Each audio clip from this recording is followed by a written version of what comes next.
Brazil. Sorry I couldn't be there in person. I just got back from China. And so we're going to discuss some issues around castration-resistant prostate cancer and things that we all face in the clinic.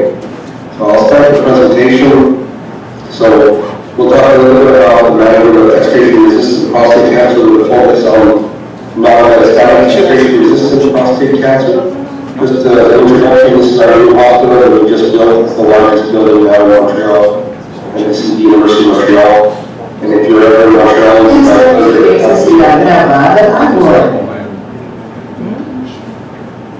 It'd be my pleasure to have you visit Montreal. So everything is okay? You can everybody hear us? Yes, everybody's hearing you. Okay. Thanks.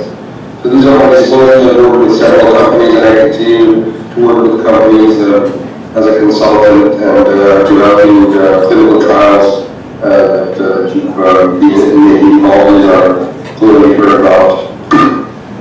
So very briefly, this is the prostate cancer landscape seen as a clinical space model. We're more about localized or locally advanced prostate cancer, which is a whole topic on itself with many developments and active surveillance and optimizing high-risk patients.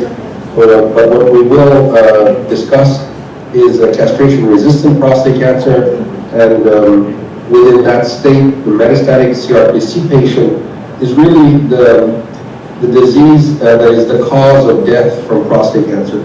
As long as you don't reach the state of metastatic castration-resistant prostate cancer, men simply don't die of prostate cancer, they die with prostate cancer.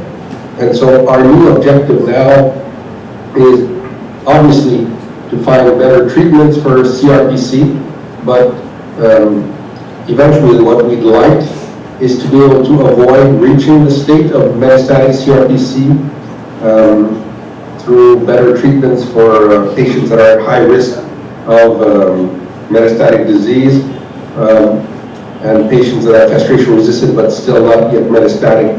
And really this is the state of the disease where patients suffer from prostate cancer, and really trying to avoid this state of the disease is really our goal.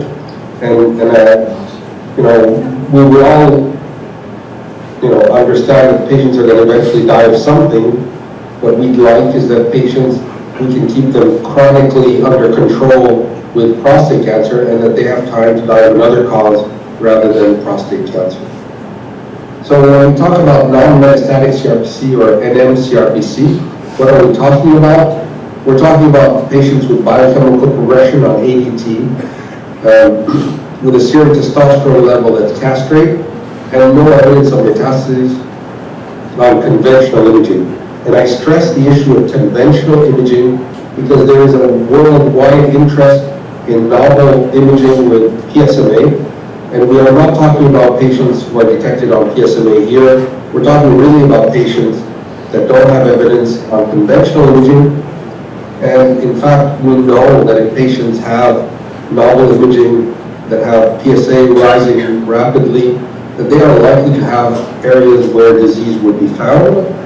However, the biology of that disease is not really amenable to surgery or radiation therapy if it's rapidly rising, and we don't presently do PSMA in those patients. But in patients with slow rising PSA, that's another situation where maybe there is some benefit from getting radiation or occasional surgery.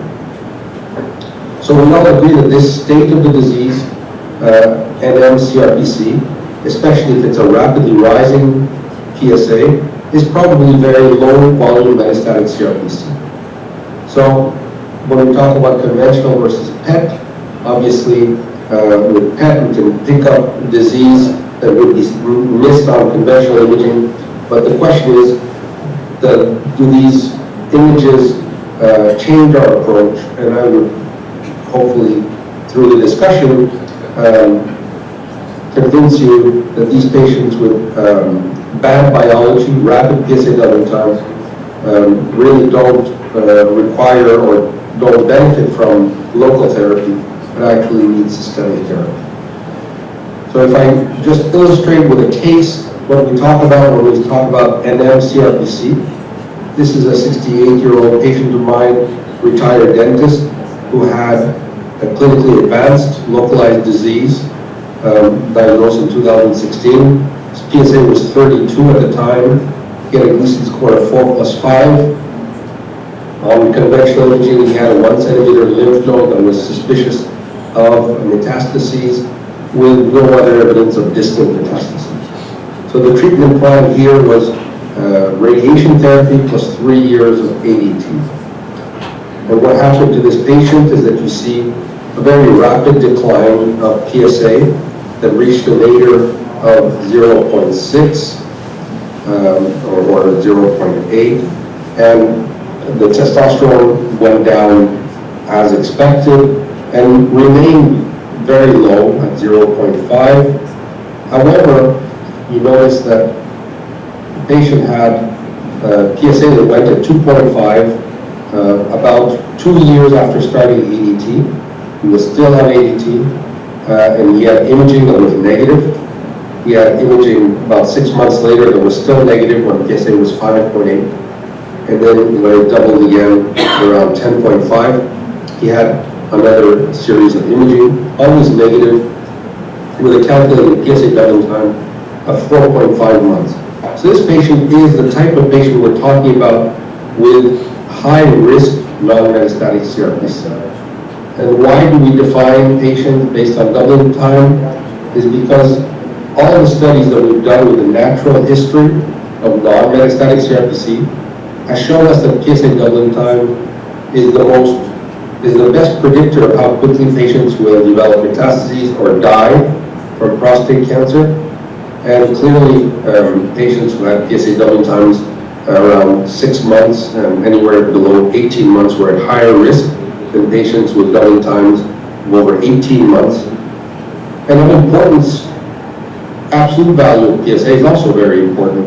When it's above 20 or 24, these patients are at high risk of becoming metastatic or dying of prostate cancer.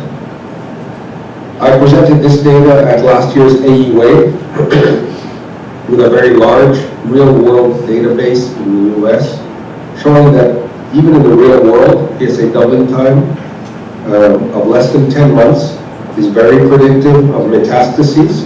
Patients develop metastases in a median of 15 months versus a median of 30 months. PSA doubling time is more than 10 months. And also in the real world setting, we're able to find overall survival that is almost 2 years less when patients have doubling times of less than 10 months, with median survivals of 36 months versus 57.7 months if PSA doubling time was greater than 10 months. So the question, I think, is becoming less and less of an issue regarding whether metastases-free survival is important. We have now multiple series showing that metastases-free survival is predictive of death, whether we're talking about patients with hormone-sensitive or castration-resistant prostate cancer. And because of all of these, this new data, finally in 2018, the FDA finally approved a metastases-free endpoint as an approvable endpoint for new drugs, and this led the way for apalutamide and enzalutamide to be approved, and most recently darolutamide to be approved for non-metastatic CRPC because of their capacity to delay metastases. So, the question is, why test enzalutamide in non-metastatic CRPC? Well, it just makes sense if you look at the history of enzalutamide, and very briefly, because I know everybody knows this data, patients post-chemotherapy that were in the enzalutamide trial, published in New England Journal already a few years ago, in 2012, showed that we were able to delay progression of the disease very significantly, 60% delay in radiographic progression. There was a 37% reduction in the risk of death. And PSA response, even in this very advanced disease state, we saw a 54% PSA response in patients who had already failed at least 1 or even 2 lines of chemotherapy before coming onto the study. And then we tested enzalutamide earlier in the castration-resistant setting. So this is metastatic CRPC, looked at in PREVAIL in patients who had not yet received chemotherapy. And here again, we see an even more impressive improvement in delaying progression, which is another way of saying delaying metastases. And here there was an over 85% reduction in the risk of radiographic-free progression. And then in terms of overall survival, a clear improvement in overall survival, even though the placebo arm was treated very aggressively and very early as soon as they progressed, which happened in around 4 months after getting onto the study. And giving enzalutamide in a metastatic CRPC setting that's a little bit earlier, so patients asymptomatic. Well, here we saw a 78% PSA response in this patient. And probably one of the most convincing aspects of PREVAIL with enzalutamide is the actual anti-tumor effect by having a soft tissue response of 59%, which was the very best that was ever seen until the time the study was done, and remains still, till today, the best response we've seen in metastatic CRPC in terms of measurable response with a drug. So then the question within this early metastatic CRPC setting where patients are asymptomatic, can we do even better? And here, this data would suggest that within the metastatic setting, if we start treatment with patients with less than 4 bone metastases, we increase their survival by 38% versus patients with 4 or more bone metastases, where we improve survival by about 25%. So clearly, we have evidence going from the post-chemo, pre-chemo, and then within the pre-chemo, the earlier, the more effective the drug seems to be. And then we have a phase 2 study where we actually included patients with M0 and M1 disease with CRPC, but these are patients who are even just slightly earlier since they hadn't even been exposed to bicalutamide. And here you see that patients with the M0 CRPC state in the phase 2 study, we have over 90% PSA response, and the median PFS was not even reached in this study with the M0 population. And we see the time to progression being about 24 months in the M1 setting. So results in the NM-CRPC setting, does it work? Yes.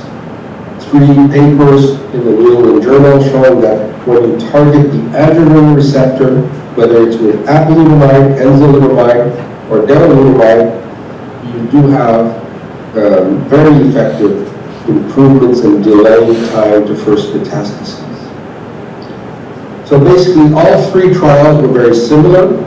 They all included patients with what we defined as high-risk, non-metastatic CRPC, PSA doubling time of less than 10 months, PSA above 10, continued ADT, and we stratified according to whether PSA doubling time was less than 6 months or 6 to 10 months, randomized to treatment versus placebo with continued ADT. So what does PROSPER tell us with enzalutamide with a high-risk NM-CRPC setting? First, the trial really was real world. Patients were above 70 years old on average, median of 74 years old. They had a median PSA of about 10 or 11. Doubling times were really quite aggressive, PSA doubling times of a little bit less than 4 months. And 3/4 of them had PSA doubling times less than 6 months. Of note, these patients, about half the patients screened for the study were actually metastatic when we imaged them, because many patients were not really imaged prior to being screened for the study. So really it's important to follow these patients that have rising PSA because many already have metastases. The good news is enzalutamide is already available for patients where we find metastases. But now if these patients have rapid PSA doubling times without metastases, enzalutamide is very effective, as you'll see. So the baseline characteristics we just discussed. The primary endpoint, metastases-free survival, almost a 2-year improvement in time to first metastases. And you see that the placebo arm was really quite aggressive. Median metastases occurred in less than 15 months, whereas with enzalutamide, it was over 3.5 years later that they developed metastases. So this went beyond our expectations when the study was designed. Of interest is when you look at the subgroups, all the patients benefit to the same extent. Whether the PSA doubling time was less than 6 months or between 6 and 10 months, these patients will benefit in terms of delaying metastases.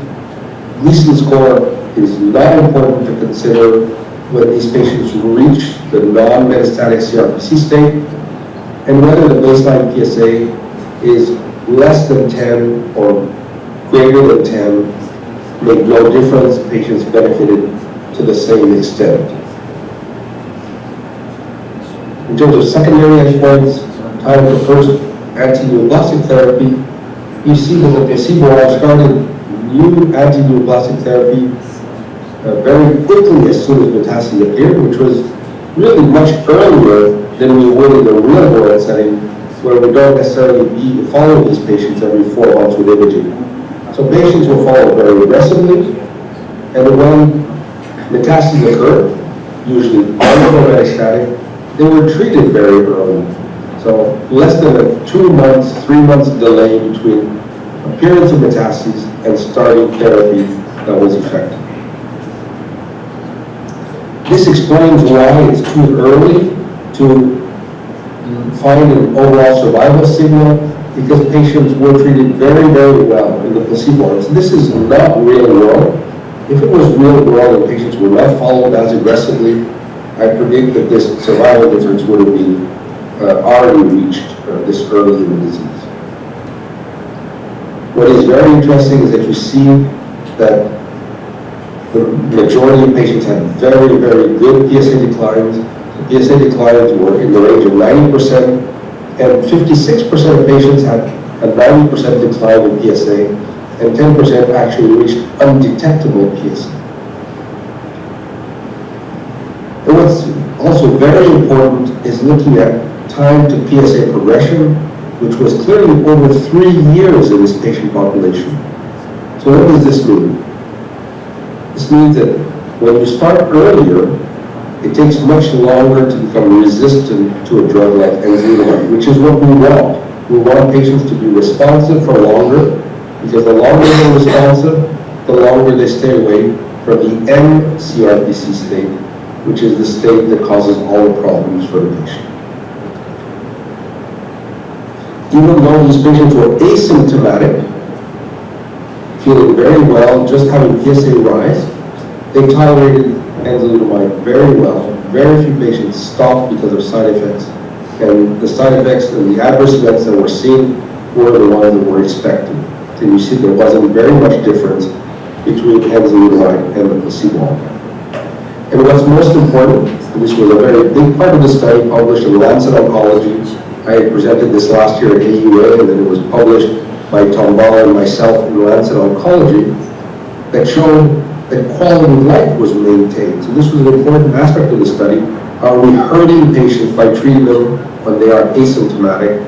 And the answer is no. In fact, what you see here in green is actually the placebo arm getting worse over time, because as patients progress, they become symptomatic, and the quality of life of the patients with enzalutamide was actually either completely maintained or actually better over time. So really, this is a timing issue. I think we all agree that these high-risk, non-metastatic CRPC patients is probably really very low metastatic CRPC.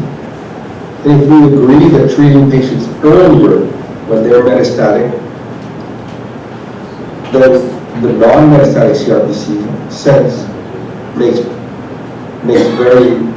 logical sense to treat this patient population that is at high risk of becoming metastatic and of dying of prostate cancer.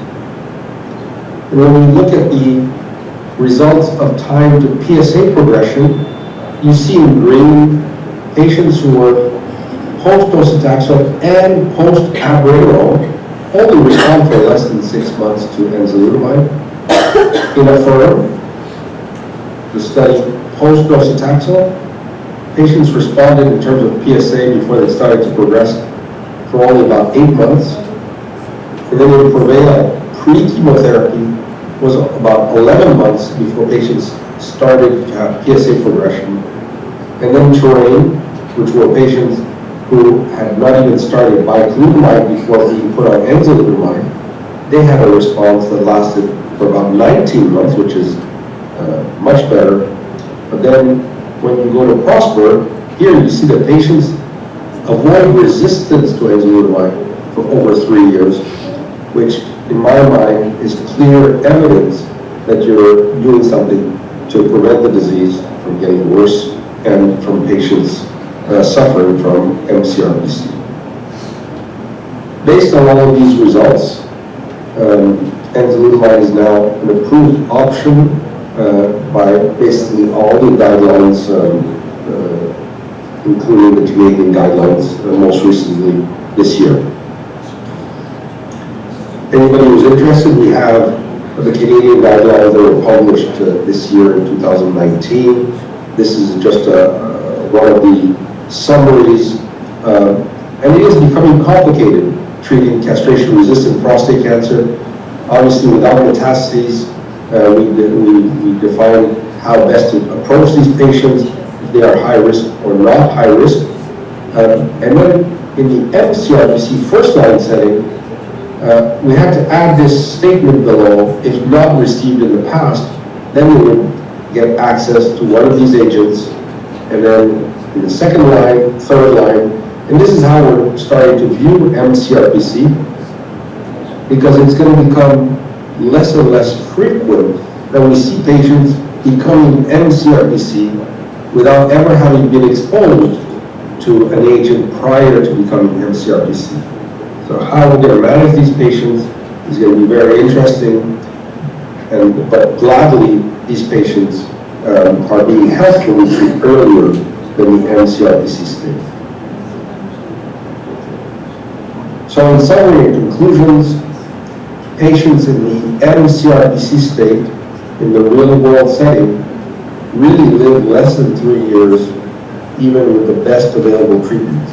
So obviously we keep seeing 3 years in clinical trials. These are selected patients in centers that are very aggressive in their treatment, but in the real world, they're still only living around 2 years when you take all comers that are mCRPC. And when we look closely at the data, you realize that even when you treat these patients early, most will begin to fail therapy and progress within 12 to 18 months. But what we also see is the patients that seem to do best and continue to respond for the longest amount of time is when we start treatment early. We now know that high-risk non-metastatic CRPC progresses quite rapidly to mCRPC, and the treatment of high-risk and mCRPC significantly improves metastases-free survival. It also improves symptom-free survival, that I didn't show you, but was found in the enzalutamide trial, and then we're going to present some more data at the upcoming EAU and EUA. We also significantly delay time to PSA progression and resistance to drug, and we delay the initiation of chemotherapy, which many patients would like to delay or totally avoid. Treating non-metastatic CRPC with an AR-targeted therapy, such as enzalutamide, is really an opportunity to delay the lethal form of prostate cancer. So I'd like to thank you very much for your attention, And I'd be happy to answer any questions if there are questions or discussions that people would like to have.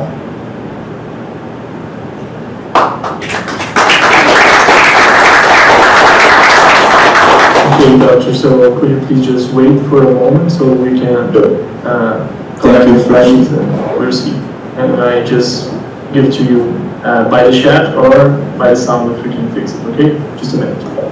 Thank you very much, Freddie. Yeah, I see a few of my friends. They're far away, but I see people that I know. Are you listening to us? Hope we can see each other again in some of the meetings. Marcelo, are you listening? Eu acho que eles não estão ouvindo a gente. Vamos tentar no...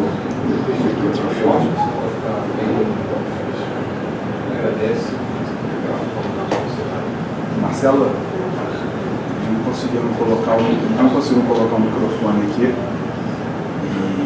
E aí, então, eles pediram para agradecer, porque vai ser complicado. I'm sorry we can't hear each other. It would be great to have some discussion together. Tá bom. Tem alguma pergunta assim mais... Não está funcionando,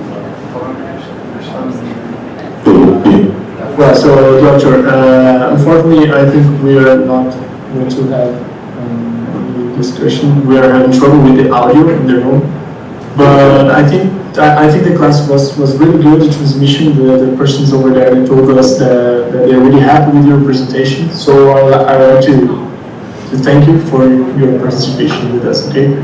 Okay. Thank you very much, everyone, and see you at a meeting soon, ASCO GU or AUA. Thank you, Freddie. Bye-bye. Pessoal, desculpa. Ok, pessoal, a gente teve um problema com o áudio para transmitir para lá, então a parte de debate que estava prevista não foi possível, né?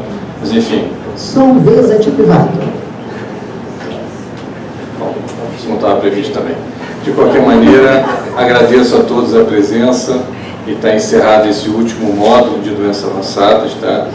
E a gente ainda deve ter 2 terças urológicas até o final do ano, no dia 26 ou no dia 10, mas a gente vai mandar a notícia para vocês. Obrigado, boa noite. Esta conferência não está mais sendo gravada. Perdeu a fazenda.